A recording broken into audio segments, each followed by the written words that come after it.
안녕하세요. 오늘은 2021년 11월 7일입니다. 벌써 11월이 됐고 한 주일이 지나가고 있습니다. 오늘은 그레데인이라는 제목으로 하나님 말씀을 함께 나누도록 하겠습니다.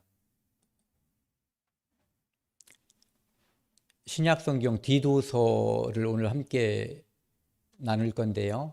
1장 12절 말씀입니다. 제가 읽겠습니다.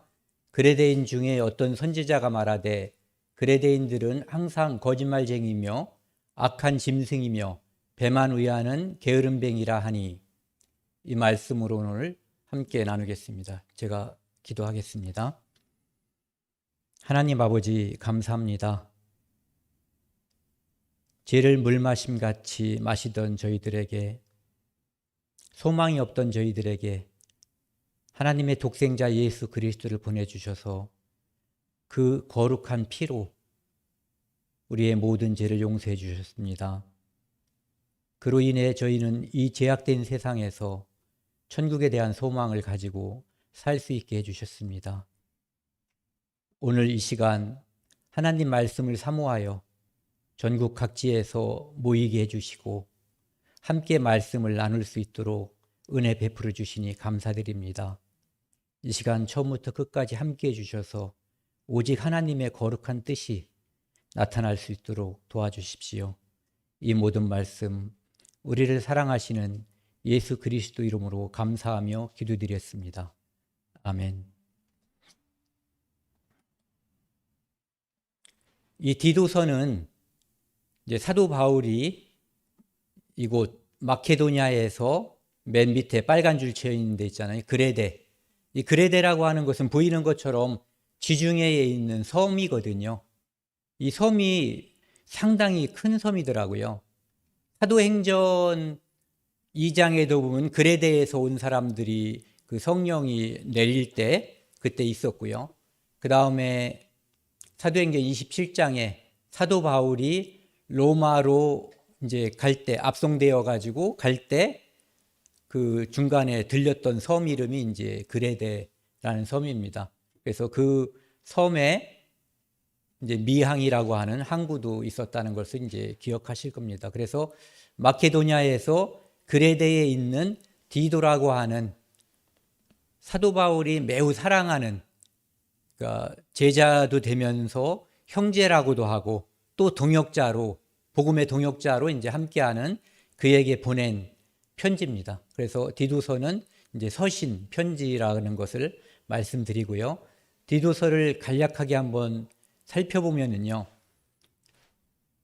디도서에서 이제 제가 생각하는 중요한 말씀은 디도서 2장 14, 15절로 이제 생각을 했습니다.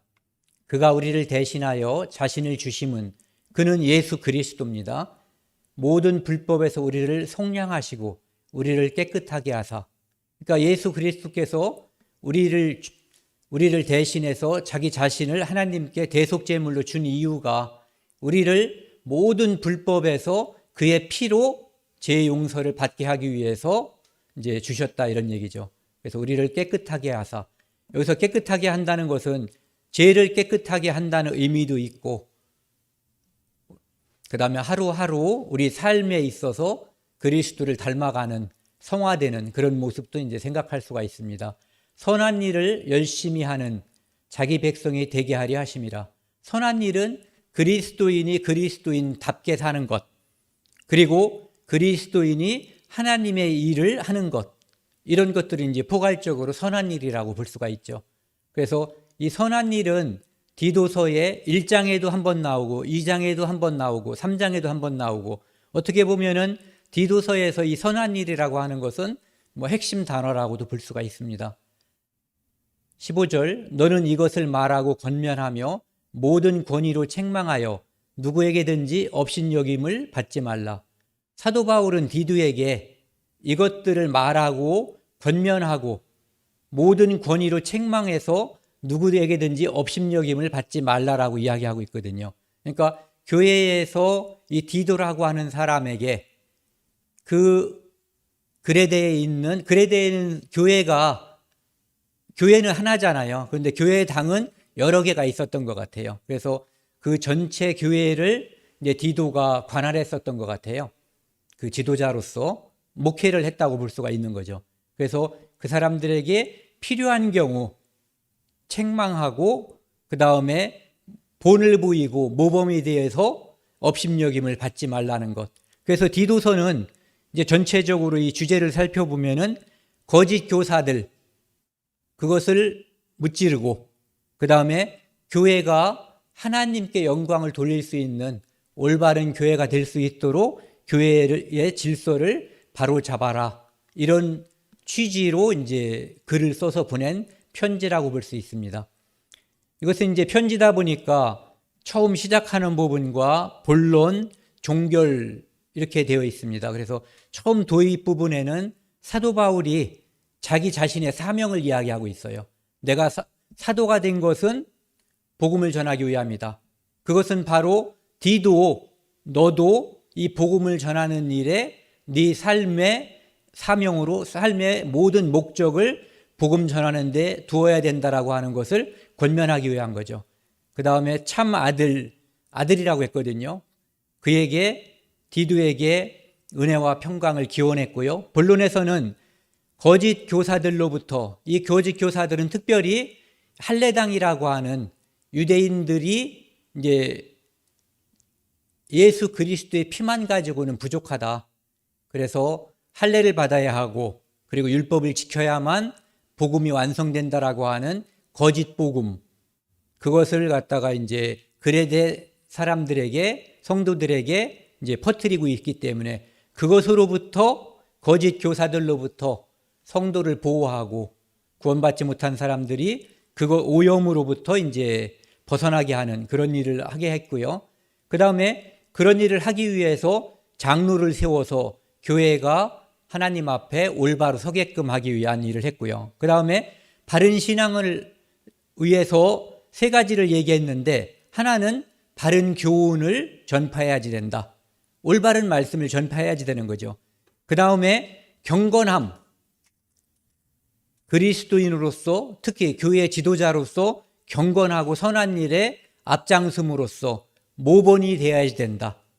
그 다음에 이단은 척결해야지 된다. 한두 번 권한 후에 계속 돌이키지 않으면 그와 이제 상종하지 말고 떠나라라고 하는 아주 강력한 입장을 이제 제시했습니다. 종결부에서는 이제 사도 바울이 개인적으로 부탁하는 것, 그 다음에 나중에 어디에서 만나자, 그 다음에 누구를 보낼 테니까 그가 그곳에서 이제 잘 지낼 수 있게끔 해달라. 그 다음에 인사, 내가 너에게 인사하는 것처럼 너도 역시 이쪽 교회에 있는 마게도냐에서 쓴 편지니까 그쪽 교회 성도들에게 안부를 전해라. 이렇게 해서 이제 디도서가 끝이 나고 있습니다.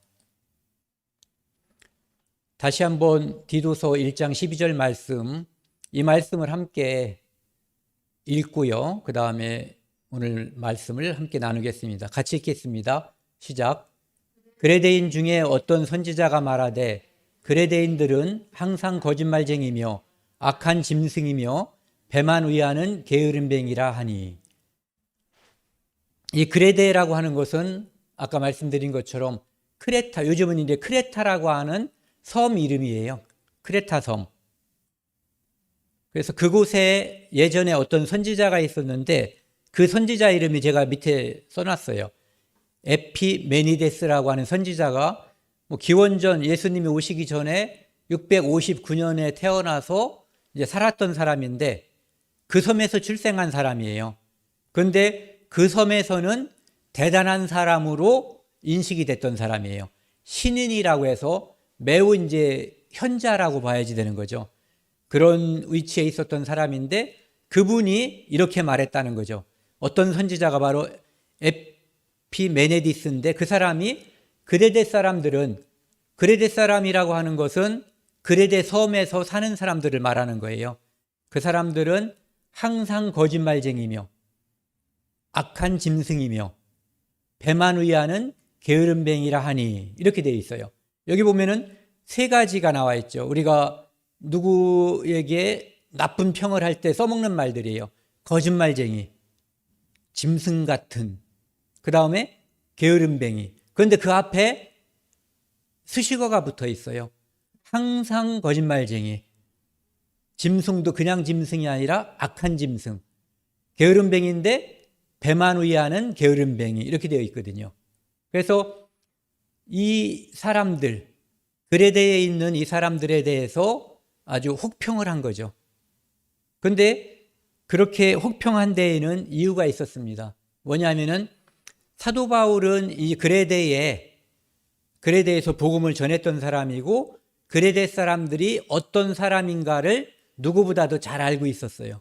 그래서 이제 그레데 사람 중에 현자라고 하는 에피메니데스의 입을 빌어서 그들을 평가한 거죠. 그러니까 그런데 왜 이렇게 평가를 했냐면은 그 섬에 있는 사람들이 사도 바울이 복음을 전할 때뿐만 아니라 지금 디도가 그곳에서 목회할 때에도 그들은 이런 모습이었던 거예요. 거기다가 이 사람들에게 이런 모습인 것을 이제 디도가 그들로부터 그런 모습에서 벗어나게끔 해줘야지 되는데 그 벗어나게 하지 못하게 하고 있는 거짓 교사들이 있었거든요. 그들이 바로 제가 처음에 말씀드렸던 유대인들 중에 할례당이라고 하는 율법을 지켜야만 이제 복음의 완성이다라고 하는 거짓 교사들. 그들이 이들의 이 거짓말과 배만 위하는 이런 것들을 조장하고 그것으로부터 벗어나지 못하게 하고 있었던 거예요.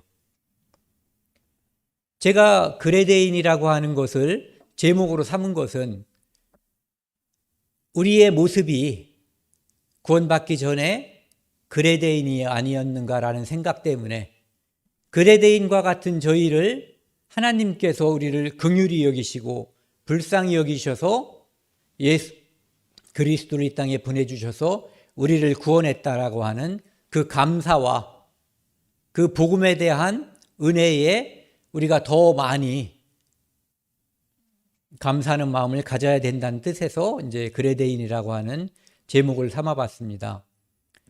이 골로새서 3장 7절에 보면은 너희도 전에 그 가운데 살 때에는 그 가운데서 행하였으나 골로새서에 보면은 이제 너희라고 하는 것은 고릴로새서에 있는 성도들이라고 볼 수가 있거든요. 그런데 그들도 전에는 그레데인처럼 죄악 중에 있었다는 거죠. 그러니까 성도라고 하는 것은 특별한 사람이 아니거든요. 죄악 중에 있었는데 하나님께서 그들의 선행 때문이 아니라 하나님께서 우리를 불쌍히 여기시는 그 은혜 때문에 구원받은 사람들, 은혜로 구원받은 사람들이 바로 성도가 된 거죠.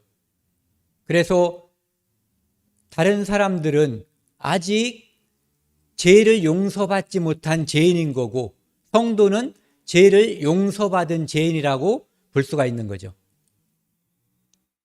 요한복음 8장 44절에 보면은 그 죄가 어떤 죄인가, 우리가 과거에 구원받기 전에 어떤 모습이었는가를 설명하고 있는데 유대인들 중에 이제 어떤 사람들을 이야기하면서 예수님께서 이제 바리새인들에게 그들을 너희는 너희 아비에게 낳았다라고 말하고 있거든요. 그래서 너희 아비의 욕심대로 너희도 행하고자 한다. 그들은 처음부터 살인한 자요. 왜 살인했다고 했을까요? 에덴 동산에서 마귀의 개입으로 인해서 인간은 죄를 짓게 됐고 실제로 가인은 살인하게 됐죠. 그리고 그것이 시작이 돼서 이 땅에 있는 모든 사람들이 죄 속으로 빠져들게 한 거짓의 아비가 바로 마귀거든요. 그러니까 마귀의 사슬에 묶여있는 동안에는 예수 그리스도의 피로 마귀의 사슬에서 벗어나는 것, 해방되는 것, 구원받기 전에는 그 영향에서 계속 살 수밖에 없는 거죠. 배만 채우는 쾌락을 위한 삶, 그것이 우리 삶의 전부인 것으로 착각하고 살 수 있는 그런 것이 바로 이제 구원받기 전에 우리의 모습이라고 볼 수 있습니다.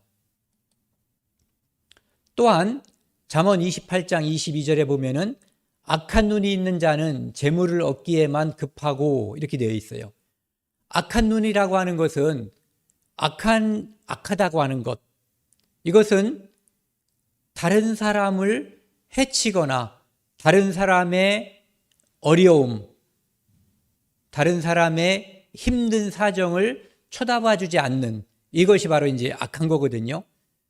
그런 사람들이 재물 얻기에만 급급하고, 왜냐하면은 하나님을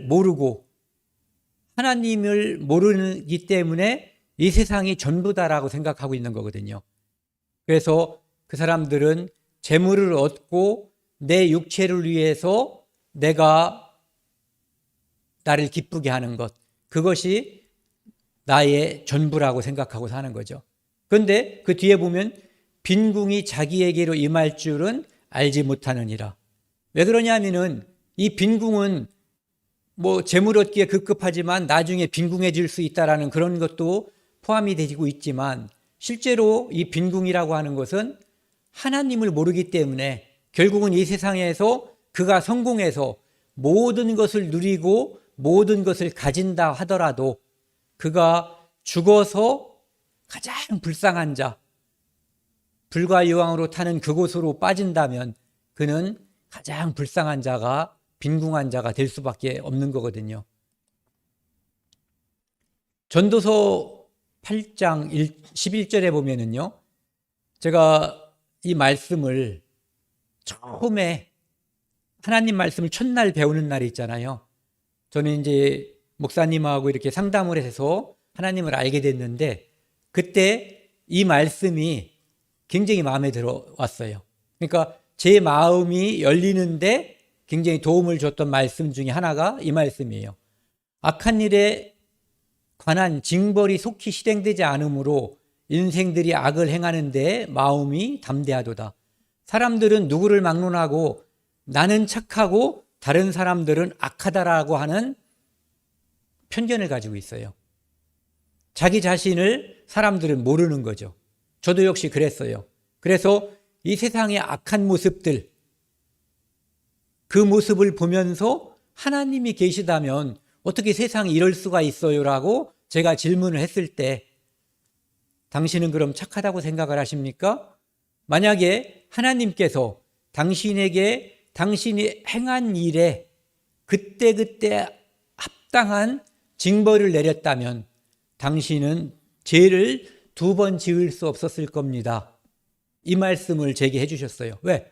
한 번 죄 지었을 때 하나님께서 번개를 번쩍 해가지고 저를 죽였다면 제가 다른 사람을 판단할 수 없었겠죠. 저는 첫 번째 죄를 짓고 이 세상에서 멸망을 받았을 거예요. 하나님께서 오래 참고 죄인을 끝까지 용납해 주시는 거죠. 왜? 그가 회개하고 하나님께 돌아오기를 끝없이 기다리기 때문에, 하나님의 인내심, 하나님의 자비하심이 크기 때문에 우리가 살아있고 죄인들 죄악을 함부로, 여기 나와 있는 것처럼 악을 행하는데 마음이 담대한 사람들, 그러니까 내가 악을 행한 것에 대해서 하나님 죄송해요, 제가 또 이래서는 안 되는데 악을 행했습니다라고 하는 사람이 아니라, 하나님이 있으면 나 같은 사람이 살아있겠어? 하면서 악을 저지르는 것을 자랑 삼든가, 또는 그것을 다른 사람에게조차 이렇게 장려하는 모습, 그런 모습이 바로 하나님의 말씀이 마음속에 박히기 전에 저와 모든 사람들의 이제 모습이었다고 볼 수가 있는 거죠. 그런 모습이 바로 그레데 사람들의 모습이었던 거예요. 예레미야 2장 19절 말씀, 이 말씀은 한번 같이 읽었으면 좋겠습니다. 시작. 내 악이 너를 징계하겠고 내 반역이 너를 책망할 것이라. 그런즉 내 하나님 여호와를 버림과 내 속에 나를 경외함이 없는 것이 악이요 고통인 줄 알라. 주 만군의 여호와의 말씀이니라. 악이고 고통이 무엇이냐 하면은 내 하나님 여호와를 버리는 것, 내 속에 나, 즉 하나님을 경외함이 없는 것, 이것이 바로 악이고 고통이라는 거예요. 그러니까 이것이 하나님을 경외하는 마음이 없는 사람은 악한 사람이기 때문에 그 악의 모습이 드러나는 거죠. 어떻게? 다른 사람을 긍휼히 여기지 못하는 거예요. 왜? 내 위에 심판자가 있다는 생각을 하면은 사람들은 조심하게 되고 다른 사람들에게 대해서도 긍휼을 베풀게 돼요. 그런데 나를 심판할 자, 내 위에 심판자가 있다는 그 생각을 못하는 거죠. 그래서 내 하나님을 버림과 하나님 여호와를 버림과 내 속에 나를 경외함이 없는 것, 이것이 악이라는 거죠. 그러니까 우리가 믿지 않는 사람들이 사전에서 생각하고 있는 악과 하나님께서 생각하고 있는 악은 다른 거예요. 결과는 같을지 몰라요. 그래서 하나님을 경외하지 않는 것, 이것이 악의 근원이라는 거죠.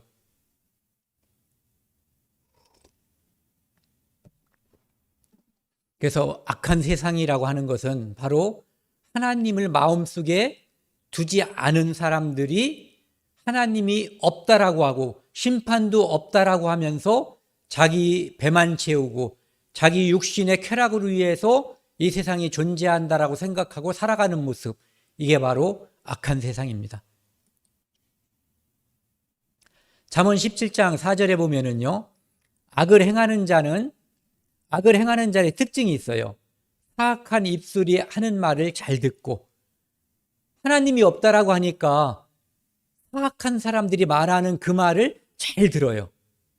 그리고 거짓말하는 자는, 보세요, 악을 행하는 자하고 거짓말하는 자가 다른 것 같지만 실상은 여기서 같은 용어로 쓰이고 있는 거예요. 악한 혀가 하는 말에 귀를 기울이느니라. 그래서 결국은 악한 자와 거짓말하는 자 모두 하나님이 없다라고 하는, 하나님을 떠난 자들의 말, 그 말을 잘 듣고 그 말에 귀를 기울이는 거예요. 그러니까 이 세상은 점점 악해질 수밖에 없는 거죠. 상승작용 하잖아요. 도미노 같은 거 보셨죠? 처음에 도미노가 여기 하나 세워놓고 2개, 3개 이렇게 쭉 세워놓으면은 첫 번째 하나만 쓰러뜨렸는데 점점 이것이 확산돼 가지고 나중에는 그 전체가 다 쓰러지는 그런 일이 벌어지거든요. 에덴 동산에서 아담과 하와가 선악과를 먹음으로써 그들에게 들어온 그 죄가 인류 전체에 다 퍼져버린 거예요. 그것처럼 하나님을 경외함이 없으면 그들이 하는 말, 그리고 그들이 하는 말을 듣고 또 실행에 옮기는 그 세상은 아주 사악해지고 악한 세상이 될 수밖에 없는 거죠. 그것이 바로 그레데 섬에 있는 사람들 또는 그레데 사람들의 특징이라고 볼 수 있는 거예요. 하나님을 받아들이지 않은 사람들의 모습이라고 볼 수가 있죠. 그리고 그 모습이 나의 모습이었다는 것, 그런 내게 하나님께서 긍휼을 베풀어 줬다는 것, 하나님이 얼마나 인자하심이 큰지, 하나님의 긍휼이 얼마나 큰지 그것을 생각하면은 그 은혜가 내게 얼마나 크고 감사한지를 우리가 생각할 수가 있는 거예요. 빌립보서 3장 19절 말씀은요, 이렇게 이야기하고 있어요. 그들의 마침은 멸망이요. 이 그들이라고 하는 것은 십자가를 원수처럼 여기는 사람들이에요. 그러니까 예수 그리스도, 하나님의 독생자, 하나님께서 세상을 이처럼 사랑하사 독생자를 주셨는데, 그리고 그 독생자가 바로 내 죄, 나의 죄를 구원하기 위해서 이 땅에서 피 흘리기 위해서 보내주셨는데, 그들은 그가 내 죄를 용서하기 위해서 그분이 달리신 십자가, 그것을 원수처럼 여기는 거예요. 왜? 그들은 악하기 때문이에요. 그들은 여호와를 경외함이 없기 때문에 그런 거거든요.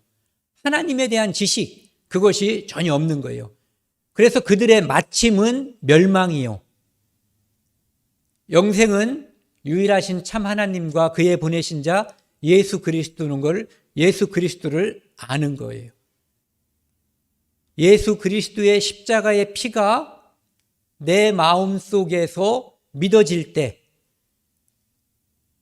예수 그리스도가 하나님께서 보낸 우리 인류를 구원하기 위한 대속 제물이라는 것, 그리고 그 피만이 우리의 죄를 용서할 수 있고 용서했다는 것을 믿는 사람들, 그가 바로 그리스도인이고 그가 바로 십자가의 은혜를 깨달은 사람이거든요.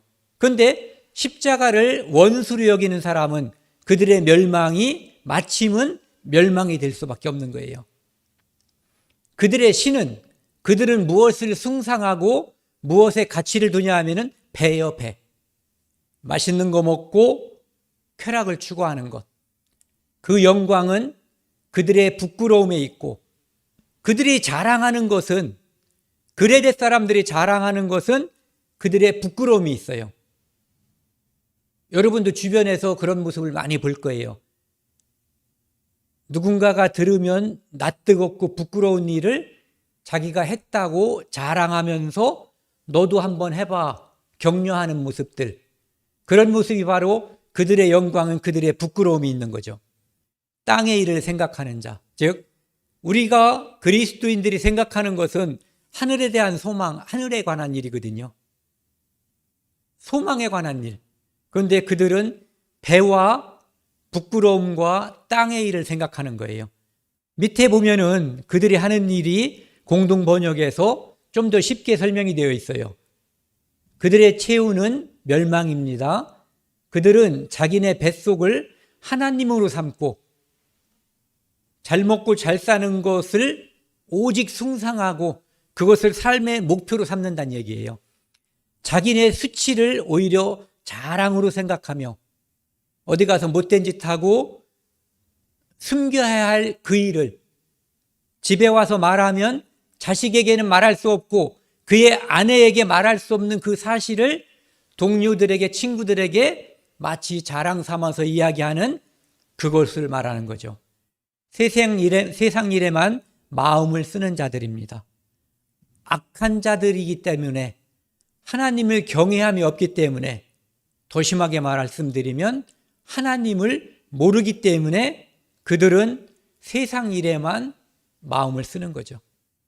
그들이 바로 그레데인의 현주소예요. 그런데 처음에 말씀드린 것처럼 구원받은 성도인 우리들도 과거에는 그랬다는 거죠. 그러니까 우리가 그레데 사람들, 구원받지 않은 사람들을 대하는 모습은 이렇게 비아냥거리는 모습이 아니에요. 우리도 그들과 같은 모습이었을 때 하나님의 사랑을 먼저 알고 하나님의 품에 안긴 것뿐이거든요. 그들과 나의 차이는 그들은 범죄가 많고 나는 범죄가 적은 그 차이가 아니에요. 다만 내가 먼저 그리스도의 사랑 안에 들어왔다는 그 차이밖에 없는 거거든요. 그래서 여기 보면은 이렇게 이야기하고 있죠. 우리도 전에는 어리석은 자요.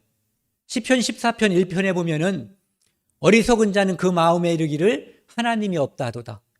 하나님이 있는 줄도 모르고 없다고 생각하거나 없었으면 하는 마음, 악한 일을 마음껏 하는 사람이 하나님 있기를 바라는 사람은 아무도 없어요.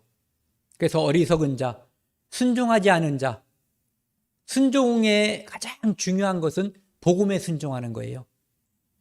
십자가의 피가 무엇인지, 예수님께서, 하나님께서 예수 그리스도를 이 땅에 왜 보내셨는지, 십자가가 내게 무슨 관련이 있는지, 그 피가 나에게 어떤 영향을 미쳤는지를 아는 것, 이게 우리가 십자가에 순종하는 것, 복음에 순종하는 거죠. 속은 자요. 그 전까지 우리는 마귀의 속은 자였어요. 거짓말하는 자, 거짓말을 제 것으로 하는 자, 그에게 속았던 거죠. 우리 조상이 속은 것뿐만 아니라 아담이 속고 하와가 속은 것뿐만 아니라 우리 모든 인류가 다 속았거든요. 언제까지? 예수 그리스도의 십자가를 내 마음속에 담기 전까지 우리 모두는 다 속은 자였어요. 여러 가지 정욕과 행락의 종로로 타는 자요. 좀 전에 표현으로 하면은 배를 신으로 삼는 거죠. 오직 맛있는 거 먹고 쾌락을 내 삶의 목표로 삼았던 그런 사람들이었거든요. 그것을 종로로 댔다는 거예요. 그 일에. 악독과 투기를 일삼은 자요. 예수 그리스도를 받아들이지 않았기 때문에 이 세상은 악독이 판치는 세상이거든요. 남이 잘 되는 것을 격려하고 칭찬해 주지 않아요. 시기하고 투기하는 그런 모습들이죠. 가증스러운 자요. 피차 미워하는 자였으나 이 모습은 어떻게 보면 나중에 심판을 받은 지옥의 모습이라고 볼 수 있어요. 가증스러운 사람들끼리 그곳에서 서로 권면하고 칭찬하는 것이 아니라 서로 손가락질하고 서로를 탓하는 모습들, 이런 모습이었던 거죠. 그런데 그것이 그레데 사람들, 예수 그리스도를 받아들이기 전에 우리의 모습이었다는 거예요. 이것을 우리가 생각하는 이유는 은혜를 더 크게 느낄 수 있기 때문이에요. 이런 나를 구원했다는 것을 늘 생각해야지 된다는 거죠. 마치 내가 은혜로 구원받았는데 내가 아직 구원받지 않은 누구보다 더 착하거나 마치 그보다 도덕적으로 우월한 것처럼 생각하는 그런 생각을 가져서는 안 되는 거죠. 은혜에 감사하고, 그렇기 때문에 아직 구원받지 않은 사람들에게 내가 복음을 전해야지 된다는 생각을 가져야 되는 거지, 처음에 말씀드린 것처럼 이렇게 다른 사람들을 비아냥거리고 마치 그보다 내가 우월한 것처럼 생각해서는 절대 안 된다는 거죠. 그 모습은 그리스도인이 취할 자세가 아니에요. 잠언 19편 3절에 보면은 사람이 미련함으로 자기 길을 굽게 하고 마음으로 여호와를 원망하느니라. 여기 있는 사람은 구원받지 않은 그레데인일 수도 있고 또는 구원받은 사람일 수도 있어요. 어떤 사람들은 어떻게 사는 것이 가장 현명한가, 가장 똑똑한 것인가라고 스스로가 판단하고 자기가 구렁텅이로 빠지는 경우도 많이 봐요. 그렇게 사는 것이 똑똑하고 그렇게 사는 것이 약은 거다라고 생각하는 거죠. 그런데 실제적으로 우리가 이 땅에서 가장 현명하게 살고 가장 똑똑한 것은 그리스도인으로서 살면서 그리스도인으로서 내 삶을 헌신하는 거예요. 양다리 걸치는 게 똑똑하거나 약은 것이 아니라 오직 그리스도인으로서 이 땅에 내가 그리스도인이라고 하는 것을 내가 있는 모든 곳에서 선포해야지 돼요. 내가 그리스도인이라고 선포했는데 내가 그리스도인답게 살지 못할까 봐 말을 안 하는, 전 그런 간증 들어본 적이 있어요. 그런데 그것은 내가 그리스도인으로서 살려고 하는 마음을 포기한 거잖아요. 그렇기 때문에 그런 길은 미련한 길이에요. 그리고 그런 길로 가면 자기 길을 굽게 하는 거예요. 그것은 현명한 방법이 아니거든요. 그리고 무엇이 잘못됐을 때 하나님은 왜 나에게 이런 고난을 주십니까? 라고 하나님을 탓할 수 있어요. 그런데 하나님은 그런 탓을 받는 분이 아니에요. 그리스도인이 그리스도인답게 살기 위해서 이 세상에서 그리스도인으로 용감하게 살 때 그것으로 인해서 닥치는 고난과 핍박과 박해에 대해서 하나님께서는 우리에게 다 피할 길을 주시든 아니면 피하지 못하더라도 그곳에서 하나님께 영광을 돌리는 삶을 살 수 있도록 도와주시는 분이에요. 내가 피하면 내가 그 길을 굽게 하는 거고 결국은 하나님께 영광이 돌아가지 않는 길이에요. 베드로전서 2장 10절 말씀 한번 같이 읽겠습니다. 시작. 너희가 전에는 백성이 아니더니 이제는 하나님의 백성이요 전에는 긍휼을 얻지 못하였더니 이제는 긍휼을 얻은 자니라. 백성이 아니더니 백성이 됐고 그전에는 긍휼을 얻지 못하더니 이제는 긍휼을 얻은 자 됐거든요. 그러니까 전의 모습과 지금의 모습은 사람이 바뀐 게 아니에요. 하나님의 은혜를 내가 알게 된 것뿐이거든요. 네. 그 사람이 그 사람인데 삶의 태도, 삶의 모습은 확연히 바뀌었어야지 되는 거고 하나님께서 우리에게 그것을 요구하는 거예요. 너는 그리스도인으로 이 땅에서 살아야 할 의무가 있다는 거죠. 제가 한번 써봤어요. 저 자신에게 질문하는 거예요. 지금 너는, 저에게는, 나는 그레데 출신이냐? 그레데 출신인데 그 제약 중에 있을 때 하나님의 은혜로 말미암아 그곳에서 탈출한, 해방된 죄인이냐? 아니면 해방된 죄인이지만 아직도 그레데 섬에 살고 있는 그레데인이냐?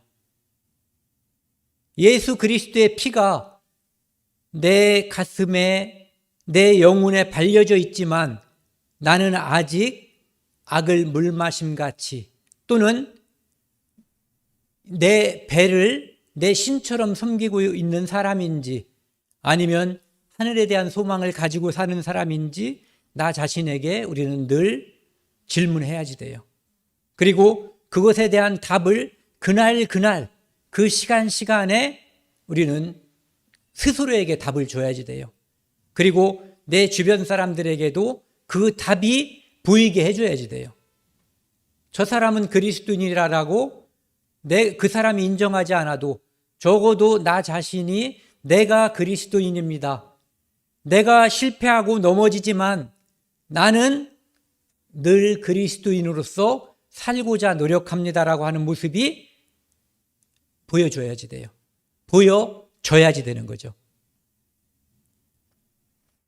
디모데후서 3장 5절 말씀 보면은요. 경건의 모양은 있으나 경건의 능력은 부인하는 자니 이 같은 자에게서 내가 돌아서라. 말세의 어떤 사람들은 이런 모습일 거다라고 성경에 기록되어 있어요. 지금 이 말세라고 하는 것에 긍정하지 않는 그리스도인은 많지 않을 거예요. 경건의 모양은 있으나 여기 보시면은 경건이라는 것을 찾아보면은요. 어원적으로 그 의미가 하나님을 믿는 믿음이라는 의미래요. 저도 이번에 처음 알았어요. 경건하다는 것이. 그러니까 경건이라고 하는 것이 이 세상과 분리되고 이 세상과 구별되는 삶의 모습이라고 한다면 그 시발점이 자체가 하나님을 믿는 믿음이어야지 되는 거죠. 그렇기 때문에 경건이라고 하는 것은 우리 믿음의 시발점이고 우리 믿음의 열매로서 갖춰져야지 되는 거예요. 왜냐하면 믿음은 점점 자라고 성장해야지 되니까요. 그래서 앞에 있는 믿음이 내가 구원받는 믿음이라면 또 다른 믿음은 내가 삶의 가치를 소망에, 천국에, 예수 그리스도의 십자가에 두고 살아가는 그 모습, 이것이 내 삶의 경건의 모습이라고 볼 수 있죠. 이 세상에서는 두 가지 모습을 볼 수가 있어요. 하나는 경건의 모양은 있는데 경건의 능력은 부인하는 모습. 거꾸로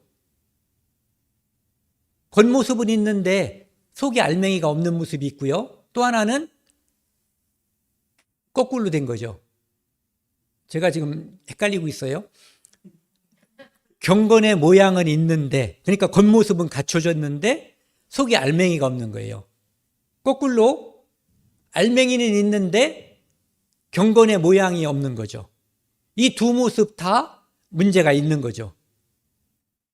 크리스찬에게 요구되는 것은 먼저 하나님을 믿는 믿음이라고 하는 경건이 시작됐으면 그 경건이 자라서 생기는 믿음의 열매가 맺혀져야 되는 거죠. 네. 그래서 알맹이 없는 곡식이 있기도 하고 또 어떤 것은 씨앗만 있고 껍데기가 없는 그런 모습들도 있어요. 그래서 그 두 모습은 다 정상적인 모습이 아니거든요. 우리에게 하나님께서 요구하시는 것은 첫 번째는 바로 믿음이죠. 믿음은 늘 강조드리지만 십자가의 피가 내 마음속에 내 영혼의 죄를 영원히 온전히 용서했다는 것을 내 마음속에 받아들이는 거예요. 그것이 첫 번째 믿음이에요. 그리고 두 번째 믿음은 내가 그 믿음대로 그리스도인답게 이 세상에서 살아가는 힘, 이것이 바로 두 번째 믿음이라고 볼 수가 있죠. 그래서 그들에게서 돌아서라 이렇게 되어 있어요. 밑에 보시면 이렇게 되어 있어요. 같은 성경이지만 해석을 이제 현대인의 성경에서는 이렇게 했어요. 겉으로는 신앙심이 있는 듯 보이지만 그 얘기는 진짜는 신앙심이 없다는 얘기예요. 그 능력은 거부할 것입니다. 즉 믿는 사람으로서 알맹이가 없기 때문에 뭔가 믿는 사람의 모습이 경건의 능력이 겉으로 표현되지가 않는다는 거죠. 그대는 이런 사람들과 같이 되지 마십시오. 위에서는 그런 사람들에게서 돌아서라, 함께하지 말라는 거예요. 알맹이도 있고 겉모습도 그리스도인인 사람들과 함께 교제하라는 거죠. 그리고 그런 사람이 되어야지 된다는 거죠. 되어라, 명령인 거예요. 명령. 디도서 오늘 말씀 중에 이제 이 말씀이 있어요. 1장 16절 말씀, 그들이 하나님은 시인하나 행위로는 부인하니, 좀 전과 반대되는 경우라고 볼 수 있죠. 가증한 자요, 복종하지 아니하는 자요, 모든 선한 일을 버리는 자니라.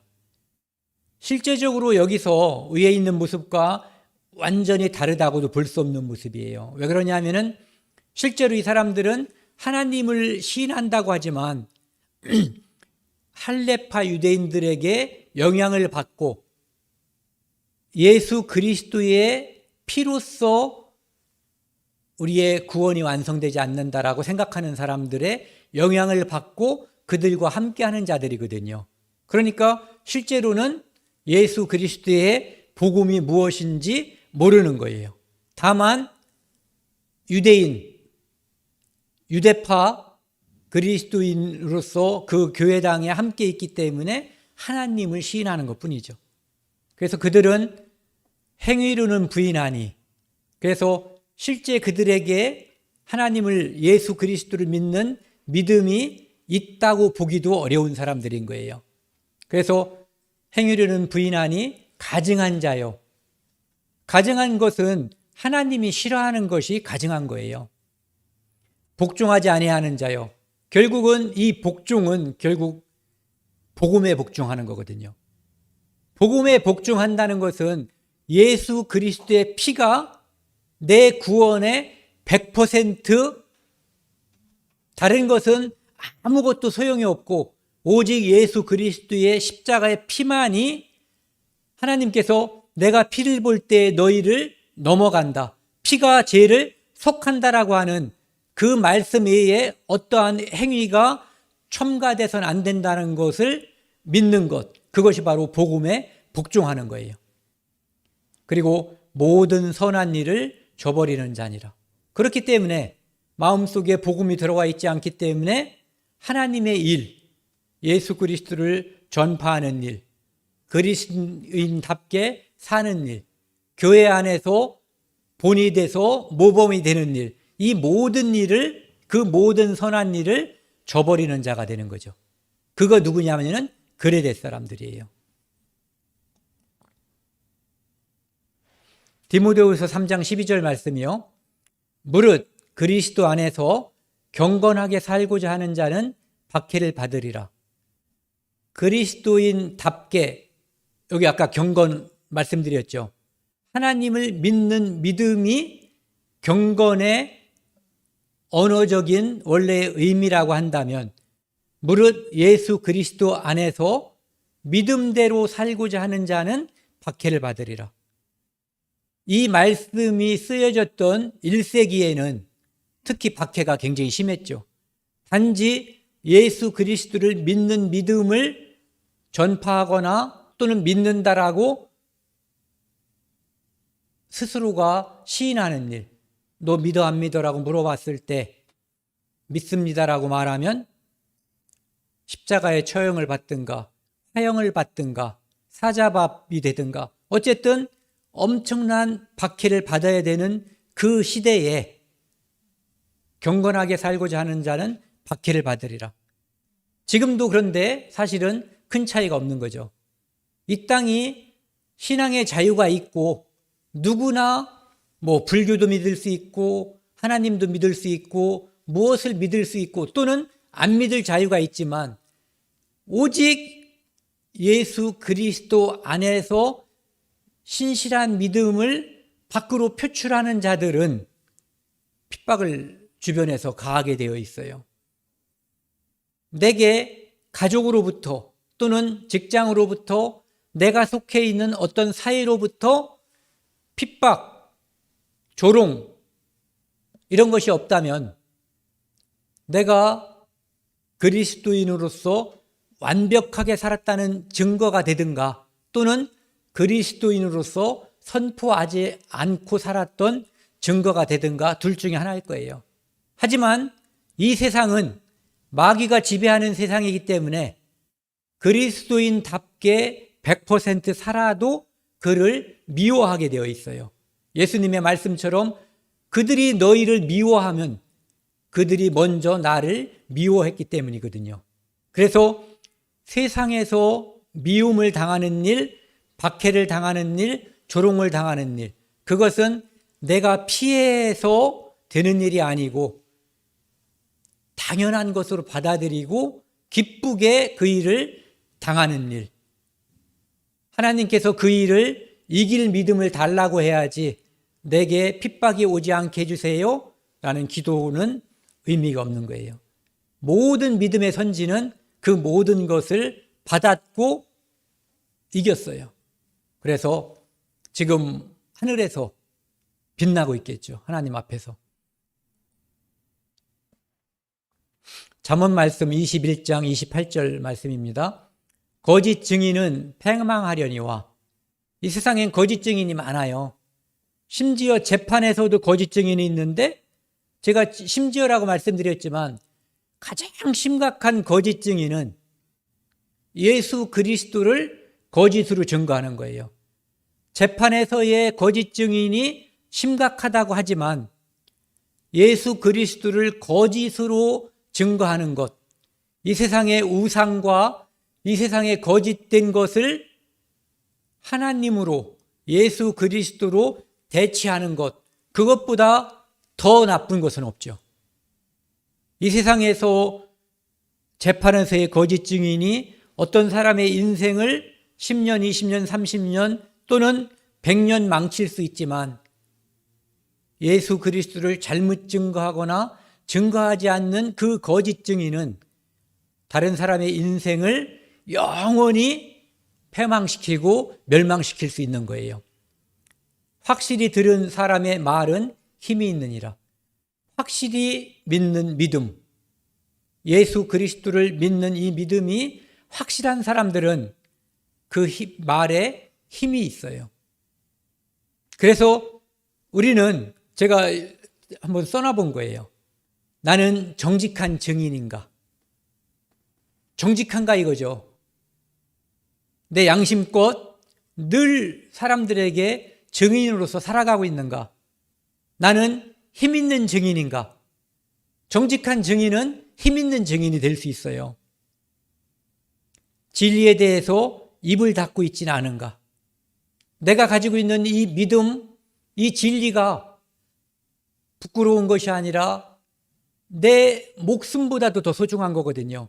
그래서 그것을 다른 사람들에게 말하고 그것을 증거하기 위해서 내게 오는 어떠한 핍박과 고난을 감당할 용기가 필요한 것이 아니라 그것을 기쁨으로 받아들일 수 있는 즐거움이 있어야 되는 거죠. 그것이 우리에게 주어진 특권이기 때문에 그래요. 아무도 할 수 없는 거예요. 우리에게만 사도 바울이 디두에게 그 사도의 직분에 대해서 굉장히 강조하고 말한 이유가 이것이 복음을 전하는 일이 너무 소중하니까 디두 너도 그곳에서 복음을 전하고 다른 사람의 영혼을 살리는 것이 얼마나 소중한 일인가를 알게 하기 위해서 그 말을 한 거거든요. 내가 사도라는 것을 자랑하기 위한 것이 아니라. 그리고 오늘날 우리가 그리스도인이라는 것은 나를 자랑하는 것이 아니라 나를 통해서 다른 사람들에게 복음을 전하기 위해서 그들로 관심을 갖게 하고 선한 양심을 가진 그리스도인이 있다는 것을 보임으로써 복음이 좀 더 순탄하게 또는 좀 더 빨리 전해지게 하기 위해서 우리는 그리스도인임을 천명 드러내야지 되는 거죠. 디도서 2장 14절 말씀입니다. 그가 우리를 대신하여 자신을 주심은 모든 불법에서 우리를 속량하시고 우리를 깨끗하게 하사 선한 일을 열심히 하는 자기 백성이 되게 하려 하심이라. 하나님께서 우리를 구원하신 이유가 우리를 깨끗하게 해서 그리스도인답게 보이게 해서 하나님의 일, 선한 일을 열심히 하는 교회 안에서 모범을 보이고 내 가정과 내가 속해 있는 사회와 직장에서 그리스도인답게 보이게 함으로써 그가 하나님의 일에 부족함이 없게 하기 위해서 우리를 깨끗하게 하신다 이런 얘기예요. 그러니까 우리는 그 일의 증인이 되는 거죠.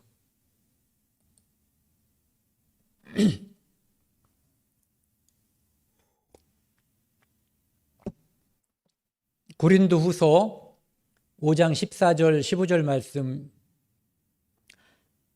제가 개인적으로 사람들을 전도했을 때 성경을 선물하면서 가장 많이 그 성경에다가 써서 주었던 말씀이 바로 이 말씀이에요. 여긴 주자가 빠졌네요. 그리스도의 사랑이 우리를 강권하시는도다. 우리가 생각하건대 한 사람이 모든 사람을 대신하여 죽었은즉 모든 사람이 죽은 것이라. 그가 모든 사람을 대신하여 죽으심은 살아있는 자들로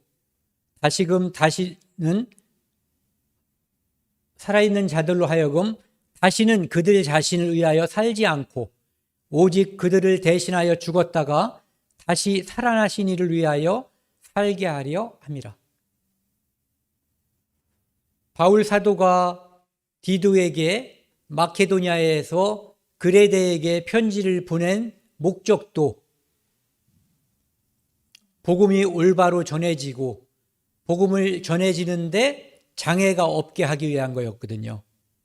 그리고 우리가 그리스도인답게 살아야 되는 이유도 역시 밑에 있는 것처럼요. 오직 그들을 대신하여 죽었다가 예수님이죠. 하나님이 나를 대신해서 죽은 거예요. 다시 살아나신 위하여 살게 하려 함이라. 이 복음이라고 하는 것은 얼마나 처절하고 얼마나 영광스러운 것인가를 이 두 가지 측면을 우리가 늘 생각을 해야지 돼요. 나 같은 죄인 살리신 주 은혜 놀라와 이런 찬송도 있지만 죄인인 나를 위해서 창조주 하나님께서 사람의 육신을 입고 이 땅에 오셔서 처참한 십자가에서 피 흘려서 죽음으로써 내 죄를 모두 다 용서했다는 이 사실은 우리가 어떤 삶을 살아도 갚을 수 없는 은혜예요. 오직 은혜뿐이거든요. 우리가 부모님께 받은 그 은혜를 자식이 아무리 부모님께 무엇을 해드리고 다리를 주물러 드리고 맨날 맛있는 걸 사드리고 온갖 말을 입에서 부모님을 칭송한다고 해도 부모님이 우리를 낳아서 키워주고 희생하신 그거에 대해서 갚을 수 있는 방법은 없거든요. 하물며 하나님이신 예수님께서 이 땅에서 나를 위해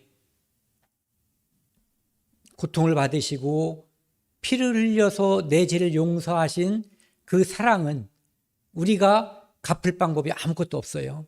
오직 은혜거든요. 그래서 우리는 은혜를 갚기 위해서가 아니라 그분이 우리에게 원하시기 때문에 그리고 우리가 마땅히 해야 되기 때문에 이 일을 하는 거예요. 그가 모든 사람을 대신하여 죽으신 이유는 살아있는 자들로 하여금 다시는 그들 자신을 위하여 살지 않고 우리 삶은 예수님께서 십자가에서 돌아가신 것을 나를 위해서 피 흘린 것을 내 마음속에 믿는 순간 내 삶의 목적은 100% 달성된 거예요.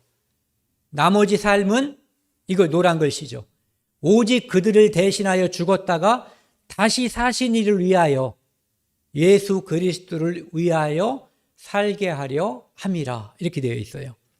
그래서 우리는 그레데 사람인지 그레데 사람에서 그 섬에서 예수 그리스도의 은혜로 해방된 사람인지 예수 그리스도의 은혜로 해방된 사람이라면 우리는 어떤 모습으로 어떻게 살아야 할지를 늘 자신에게 물어보고 답을 해야지 돼요. 그리고 이제 다음 주 월요일부터 있을 이제 저희가 참빛 복음 집회가 있는데 내가 은혜가 크면 그 은혜를 다른 사람에게 나눠줘야 되거든요. 그것이 바로 우리가 이제 전도라고 하는 거죠. 아직 하나님을 모르는 사람들에게 하나님의 사랑, 예수 그리스도의 은혜를 전하는 것이 어쩌면 우리가 이 땅에서 그리스도인으로서 할 수 있는 최선일 거예요. 그래서 그 일을 위해서 지금 많은 분들이 기도하고 그렇게 하고 있는데 같이 동참하시고 끝까지 기도를 많이 해주셨으면 좋겠어요. 오늘 여기까지 하고요. 제가 기도드리겠습니다. 살아계신 하나님 아버지 감사합니다. 저희는 하나님을 알기 전에 그레데 사람이었습니다. 우리 배를 위해서 살고 하늘에 대한 소망은 알 수 없었고 하나님을 모르는 하나님을 부인하는 어리석은 사람들이었습니다. 하나님께서 세상을 이토록 사랑하셔서 독생자를 이 땅에 보내주셨고 그 피로 우리의 모든 죄를 용서했음을 성경을 통해서 우리가 알게 되었습니다. 하나님께 감사드리고 하나님께 영광을 드립니다. 우리가 이 세상을 산다는 것은 오직 우리를 대신해서 십자가에 못 박히신 그분을 위해서 그분이 원하는 삶을 사는 것이 그리스도인의 삶이라고 하는 것을 오늘 함께 나누었습니다. 제게 힘을 주시고 담대함을 주셔서 복음을 담대히 전할 수 있도록 도와주시고 오늘 하루도 그것을 위해 살 수 있도록 인도해 주십시오. 이 모든 말씀 우리를 죄악에서 영원히 용서해 주신 예수 그리스도 이름으로 감사하며 기도드렸습니다. 아멘. 찬송가